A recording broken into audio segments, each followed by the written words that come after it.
This is Kris Overstreet, the Redneck Gaijin. I am tired. My brain is cooked. I went down car shopping for one car at one lot because that's the place where it almost had the car I wanted. But it turns out no, it wasn't the car I wanted at all, really. At least not at the price and not for the quality that I was seeing. So that was about a 250 miles of driving today, that plus some other errands I had to run, for very little, if any, return on the investment. And as a result, I got here just about less than 10 minutes ago. I got home. And so we're still doing Kerbal Space Program because that's what I promised I was going to do, but we're not doing super hard mode tonight because I have not got the attention span for it. Instead, I think we're going to look and see what we've got here as far as going to Dres is concerned. We have a rover that will make it to Dres, and it made it to Jewel, so it ought to have made it to Dres. And since we were just barely able to get communications out to Jewel, I think Dres is going to be doable. Okay, like I said, we know this works well enough. As I was saying, we also have these relay satellites, which ought to be just fine. Yeah. Alright, and we're flying into the sunrise. Good morning, Kerbal. 3, 2, 1, fire.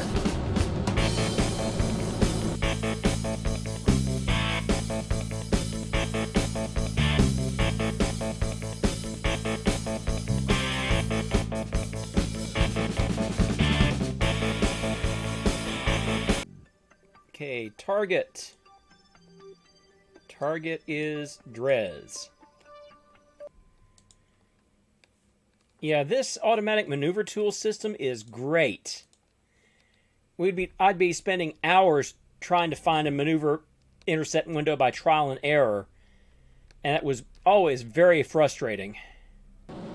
Well, I didn't need the heat shield either. I could have just dumped that. So we almost have an approach. Having to make a major adjustment change to try and get equatorial on Dres here. There, we have an impactor. It's not ideal, it's a long way from equatorial.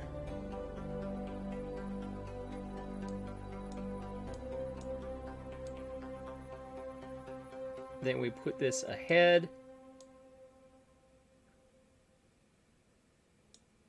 There, well, we'll see.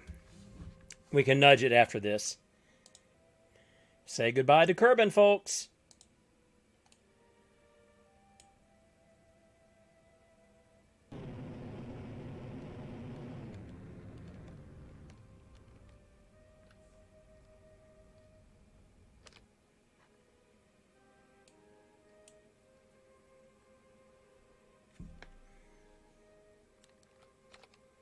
Whoops.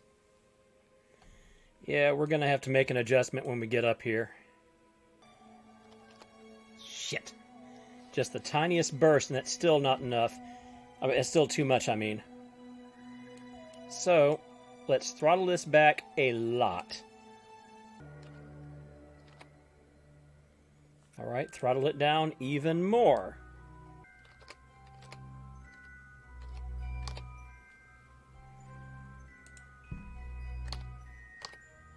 There we go. That's what I wanted to see. Yeah, we were coming in damn hot.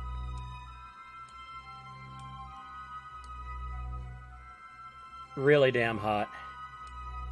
Fortunately, we have the Delta V and then some to make this happen. Okay, there's Dres where I've got it pointed, and there's our ship there. We're kind of lobbing it over Dres here. For some reason, the game chose to give us an intercept that required a bit more energy than was strictly most efficient. That's one of the reasons why we're going to be mismatched on speed so much. It was definitely not a high efficiency injection here. If we'd launched a little bit later, that would have been better. Alright, here we are, and Wow, Dres is a sneaky one. You can just barely see it's even there.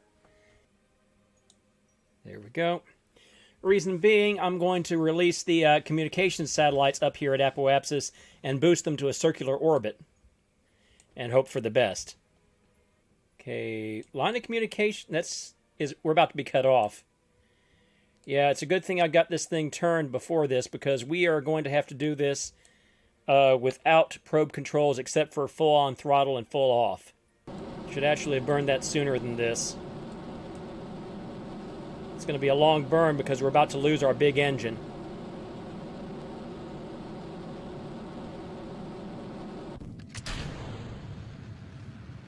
And this engine, the Wolfhound, does not have nearly as much grunt as the Mammoth.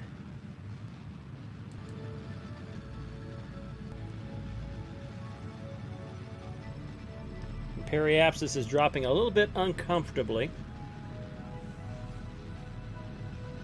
We do have signal strength again, so I can throttle down the thrust now. We're about to go suborbital. Have gone suborbital. That's not even close to what I originally had in mind. That's because I burned late. That said, we'll make it work.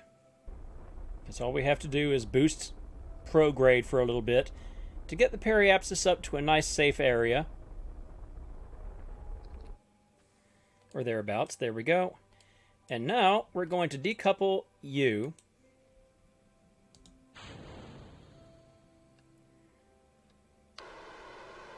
And away it goes for a circular orbit. Okay, 346 by 366 is probably as circular as we're going to get for right now. And more by chance than anything else, we've scored this about perfectly. Because as the first relay sat is going to be opposite to our position, we can launch the same relay sat, make it more or less a circular orbit, and away we go.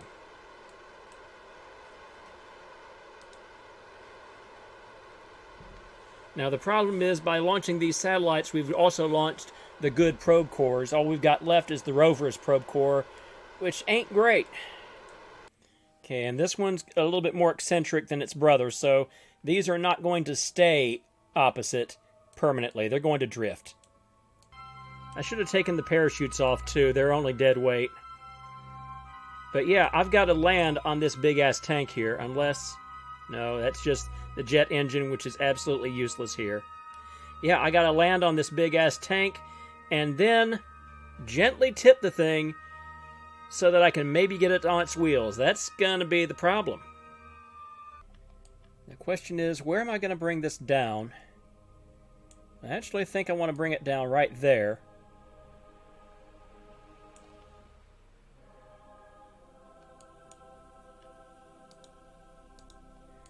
This landing's got all sorts of other problems. I don't want to add a steep slope to it if I can help it. Okay, surface gravity is a bit less than Moon's, so there's that much going for it.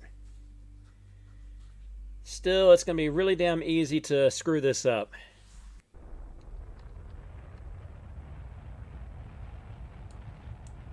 Trouble. I really want to come down before we get to that crater.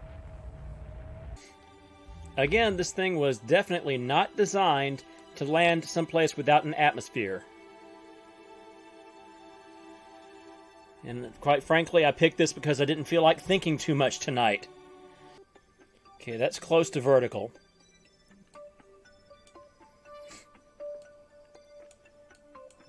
Alright, here we go.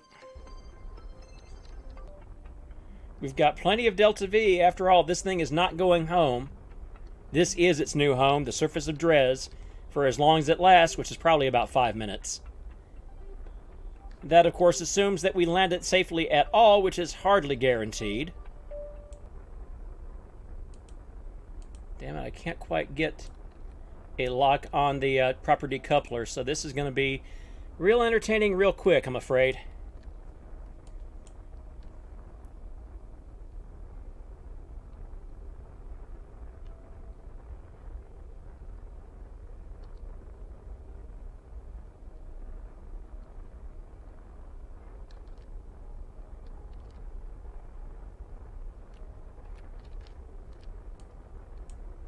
Alright, we are definitely on slopes, so that's not great.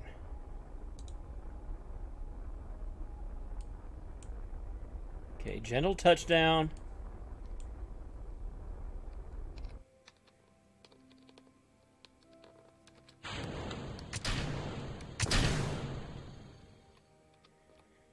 Okay.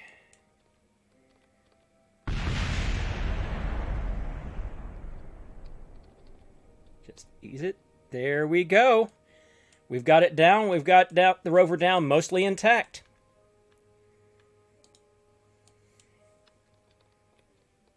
And it functions.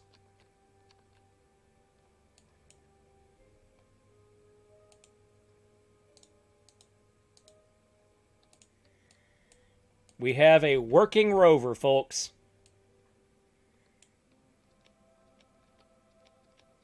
Rover on the surface of Dres.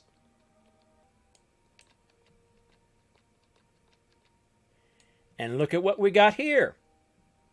It's a rock! Yes, of all the rocks I have ever seen, that is definitely one of them. There's another something or other right behind us over there. Let's go investigate that. We can do that because we've got a rover on Dres.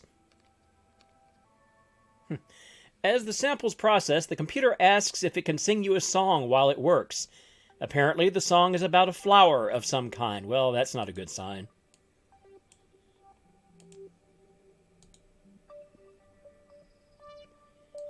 Yeah, apparently the goo has nothing interesting to say either because this is Dres. Oh, I thought it's... Oh, wait a second. There it is over there. And that is a very menacing-looking rock, you know? Almost looks like it's staring at us, you know? Of course, that's an optical illusion. Rocks are much too polite to stare at people.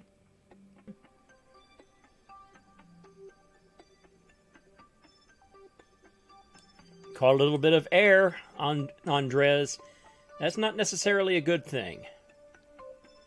Rovers catching air is how you lose rovers. Especially since the air is rare up here. You got to admit, though, even going as slow as it is, it's driving about 16 miles an hour. It looks fast, though.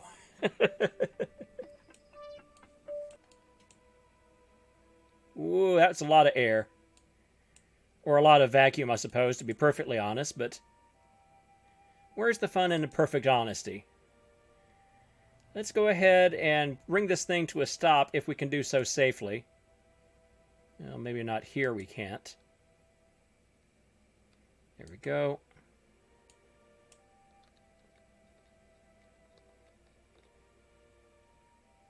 There we go. And we're just going to leave this here for the time being. And that little escapade... that little escapade is probably all I've really got energy for tonight. But, actually, I tell a lie. Let's go back to the Space Center. There is now something I want to try. Not that I expect this to work with a dam, but...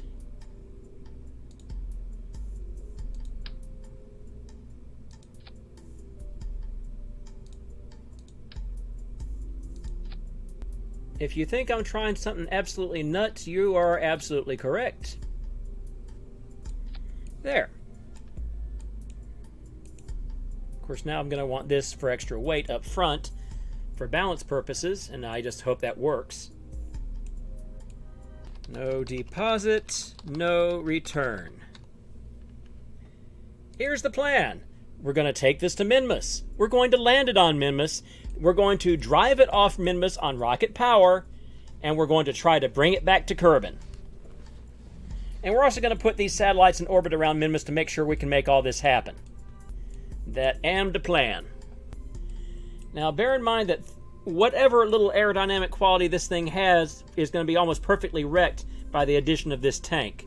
But I don't intend this to be a plane anyway. That's why we still have the parachutes on board, if they still function.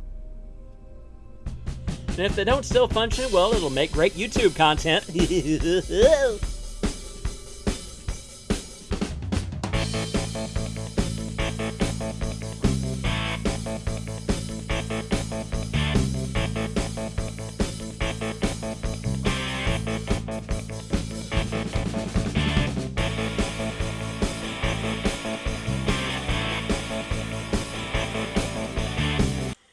We've still got over 4,000 meters per second of delta V to land on Minmus with. What worries me is we've only got about 519 to get back home with. That's cutting it kind of fine.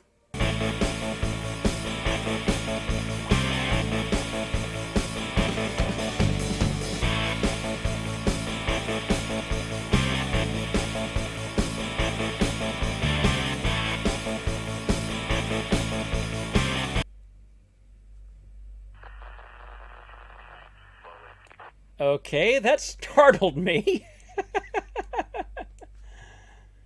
In Kerbal Space Program, moons are sneaky sons of bitches. They'll jump out at you when you least expect it.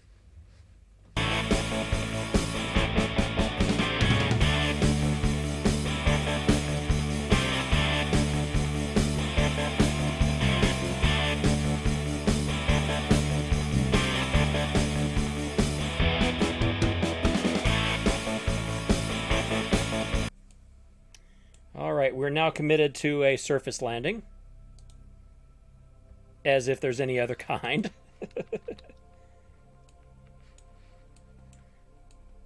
Yes, I thought we'd land on thin air just to make it different. Plant a flag on a cloud. I saw a pony do it in a cartoon once, so I know it's for real. I want to land this SOB. Because for me, the point is not that whether or not I can land this. I want to see if I can get this thing back home, which requires that I land this. 5 kilometers and descending at, if you'll pardon the term, a glacial rate.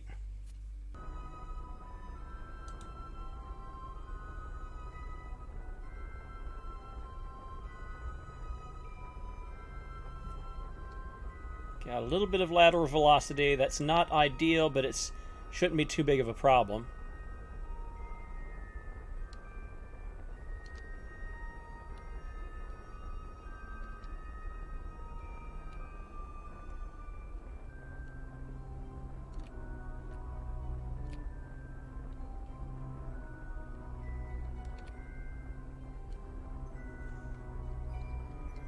All right.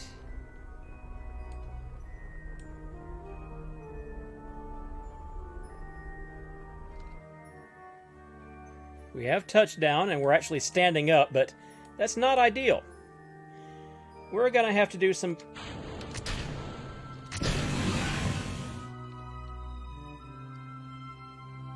Okay, brakes on.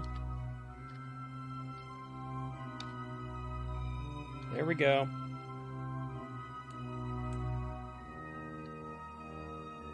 Now, all I can do is hope that we don't hit too damn hard.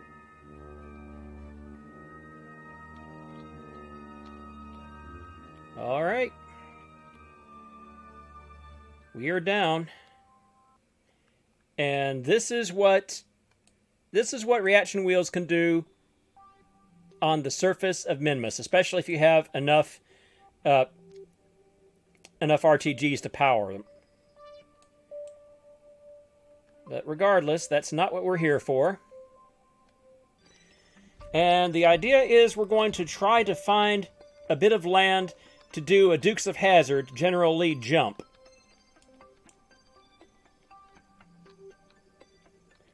Without using any rocket power until we are airborne. And then we're going to use the momentum we get from the huge run-up we're getting from this lake, plus the rocket power, to get back to Kerbin. I think that might be... That's either Kerbin or Moon. Probably Kerbin. Anyway, we're going in that direction. Now I wanna go home. Save. All right, we have our reset point. Let's do it. Full throttle.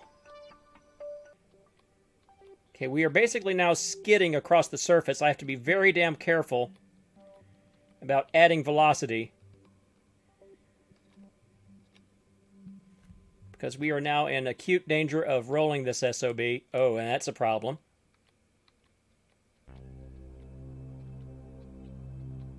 Speed and Minmus do not really mix that well.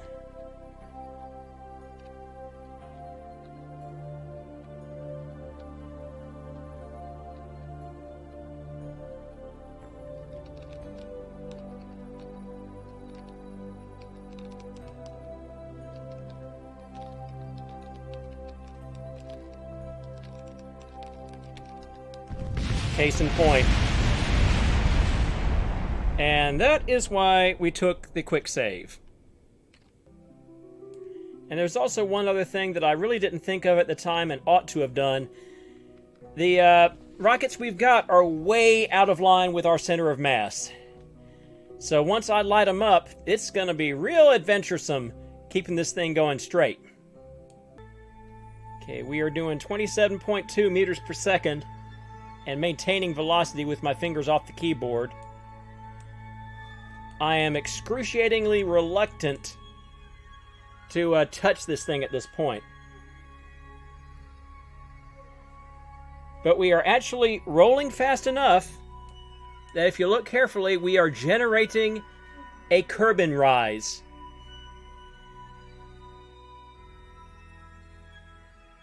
That's right, home is that way. Very gingerly easing up the throttle, a tenth of a meter per second, less than a tenth of a meter per second at a time. In fact, we're actually kind of approaching the limits of the wheels. The wheels, I think, are speed limited to 36 meters per second. And here comes the shoreline.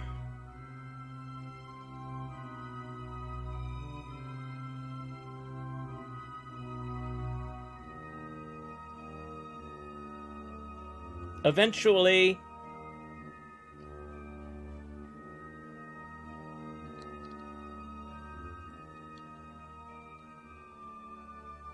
not yet, not until we're airborne.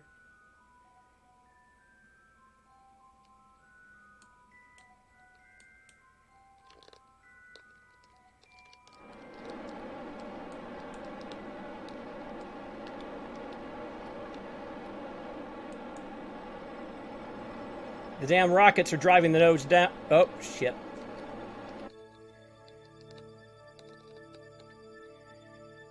Well, we are spaceborne now. Apoapsis is pretty pathetic, but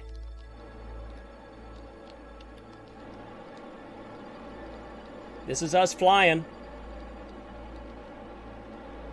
And yeah, steering this thing is a pain in the ass. I can't even get full on the throttle because of the rockets being way off-center.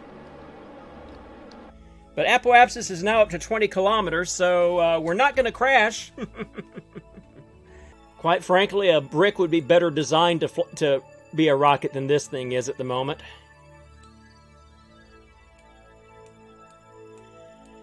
Now we have 334 meters per second of delta V to get home on. We only gained, at most, 30 meters per second from that big run-up because it simply wasn't safe to go any faster. Okay.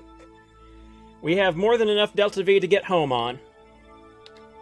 Yeah, it takes constant fighting to keep this thing from nosing in, even at low throttle speeds. There we go. 44 kilometer periapsis. And I still suspect this thing is going to break up on re-entry because we've only got a heat shield that covers about a quarter of the bottom of this thing. The wheels are completely unprotected. And at the heart of the back of it, we got the papier-mâché Science Junior. So yeah, this is going to be all sorts of fun to land. And of course I have practically no control over where we're coming down on Kerbal. It would be nice if we came down on land, but I really honestly do not expect that to happen. To be perfectly honest, I expect this thing to come down on Kerbal in pieces. This is us coming down one way or t'other.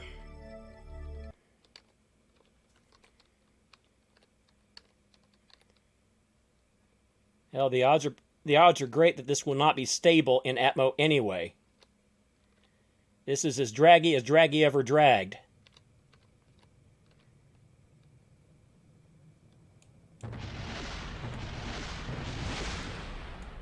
Goodbye, wheels. That was very sudden and unexpected.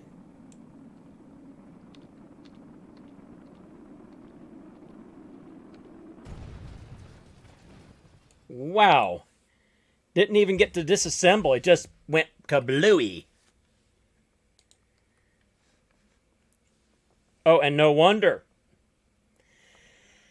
Apparently, the RTGs are also made of papier-mâché. Yeah, the wheels and the Science Junior, yeah, all of it is 1200K, so that never had a hope in hell of coming down.